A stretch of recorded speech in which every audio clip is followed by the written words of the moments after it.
It's one of the remotest parts of New Zealand, but the Tairāwhiti region is attracting young families looking for a better life.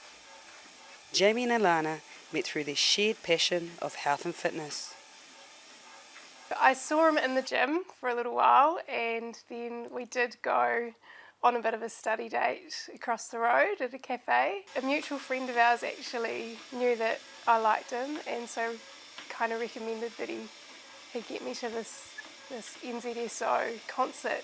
I honestly thought at the time it was a practical joke because I had to Google what NZSO stood for, and we'd just been talking about New Zealand bands and all these, great New Zealand artists that we loved, and he was taking me to the orchestra. So we did go out that night. It took one date and then we were together. Their determination to help people reach their goals has taken them around the world, including spending 9 years in Kuwait. The people there are really hospitable, they're welcoming, and they treat you like their family. All their families are really big, and they have weekly lunches or dinners together where their families meet up, and we're lucky enough to go to quite a few of those. Kuwait was an experience. As a female over there, you definitely live a much different experience to a male, especially in the fitness industry and as a mother and as an expat as well. So there was always things that you had to keep in the back of your mind every single day. So as much as we absolutely loved the people and our clients, there was things that we dealt with every day, which was often I got followed to work or I got followed in my car. So we always had to cover our shoulders and our knees when we went out and kind of wear pretty, if possible, loose clothing. But it got to a point where I just wanted to be comfortable, and you either develop a backbone and you can handle it, or you just wear really baggy clothes. But when kids came along, so too did the desire to return home. The couple wanted to give their son Araki a classic Kiwi upbringing. My mum and dad are here, so to give Araki the chance to be around his cousins and his uncle and his grandparents for me was probably the biggest thing. Being in a private school, I always wanted to change him just to be around other Kiwis and give him the same upbringing we had.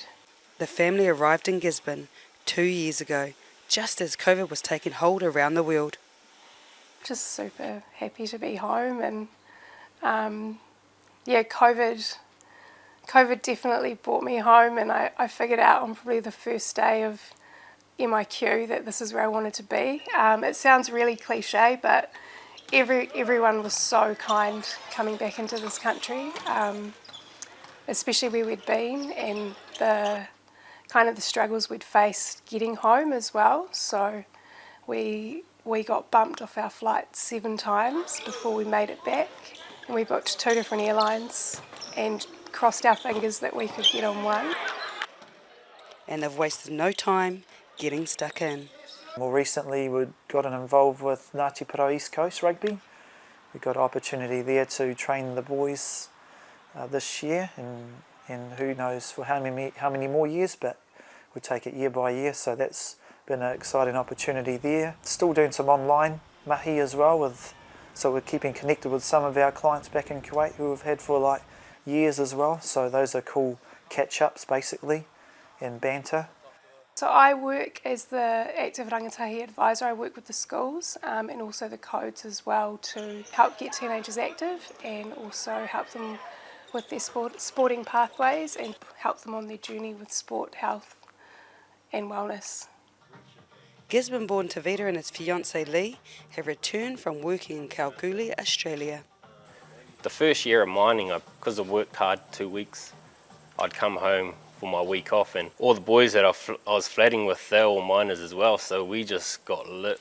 We just partied hard for our week off. After doing that for a year, I realised that I couldn't save over a certain amount of money, and I was just wasting it all. I woke up one day with a mean hangover and just seen myself going nowhere. And just from that point there, I just knew that I had to do something, or else I was going to be stuck working away for the rest of my life. Watching people raise their families over phones, that's not for me. It's just like Groundhog Day. You're up, you're out the door. Generally, the bus would leave camp at 5:15 in the morning. So you'd wake up, you'd go into the mess, you'd have your breakfast, pack your lunch, get on the bus, go to work, have your pre-work meeting, and then you'd be out in the truck pretty much all day. You'd stop for smoko, you'd stop for your lunch, but you're roughly driving around 10, 11 hours a day. So you're usually back at camp around 6 o'clock, go back to your room, have a shower, have your dinner, and wake up again and do it all the next day. The couple met in Bali, where Tavita was quick to share his master plan. Tavita always had a plan that he wanted to move back to Gisborne and build a house and raise a family, and I just jumped on board pretty much. We had a goal. It was, we're not going to leave until we hit this certain amount of money. We didn't want to have a mortgage. That was the biggest thing, because with the cost of living, if you take that mortgage fee out, you can live a little bit easier, not having to pay for that. I knew I was making a lot of money over there. It was at that point I knew that I had the amount of money coming in as long as I worked for it. And because I previously done my building apprenticeship and got my ticket, that being mortgage free was my way out. With their jobs giving them 1 week off in 3, the couple used the time to see the world, but there were some drawbacks too. Working away, you sacrifice a lot of family time. You're away from everyone. You miss out on a lot of things, a lot of birthdays, a lot of family gatherings, a lot of Christmases. We used that time to travel the world, so it was a double-edged sword. On one side, you're losing all your family, but on the other side, you're gaining something great and seeing the world. After 7 years in mining, they reached their goal of saving enough money. They returned to Gisborne, ready to embark on their next challenge, building their own home.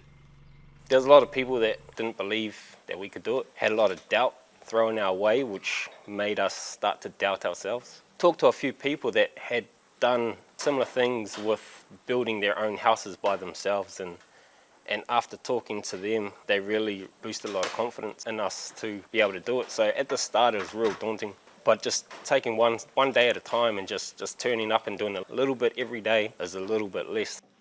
It hasn't all been smooth sailing, but now they are looking ahead with a baby due in April. Getting some materials has taken a little bit longer, but the plan of what we always had was to get a certain amount of money, leave mining, come back, build the house and just raise a family. COVID hasn't affected that. We're still on that path. The only thing it's really kind of affected is being able to see my family in Aussie. While the allure of international travel can be a major drawcard, both couples say there's no place they'd rather be. When I got asked overseas what Gisborne was like, I just gave them one response, and that is that it's paradise at the end of the earth. In times like COVID, and we always look after each other, and you get that sense of really knowing people well, because we do have a small community. So that was kind of what I wanted for the little guy too. Gizzy's just cool. It's just chilled, it's relaxed, it's a real family vibe. Yeah, I really enjoy being here. Home is where everyone is. It's what I know, it's what I love.